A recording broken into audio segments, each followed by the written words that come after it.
જો તમે ઉજ્જૈન જવાનો પ્લાન બનાવી રહ્યા છો તો આ સમાચાર તમારા માટે છે, કારણ કે મંદિર સમિતિએ દર્શનની વ્યવસ્થામાં મોટો ફેરફાર કર્યો છે. જી હા, હવે સંધ્યા આરતી અને શયન આરતીના દર્શન માટે ફરજિયાત ઓનલાઈન રજીસ્ટ્રેશન કરાવવું પડશે.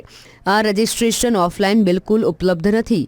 જો તમારે સંધ્યા આરતીના દર્શન કરવા હોય તો દરરોજ બપોરે 12 વાગે બુકિંગની સાઇટ ઓપન થશે અને જો શયન આરતીના દર્શન કરવા હોય તો દરરોજ સાંજે 4 વાગે બુકિંગ ઓપન થશે.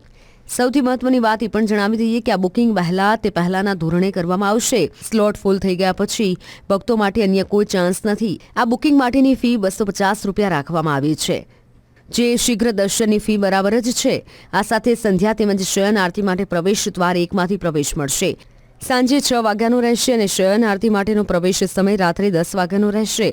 સૌથી છેલ્લે એ પણ જણાવી દઈએ કે આરતીના નિર્ધારિત સમય દરમિયાન લોકો ચલિત દર્શન પણ કરી શકશે, એટલે અન્ય શ્રદ્ધાળુઓને પણ કોઈ તકલીફ ઊભી નહીં થાય.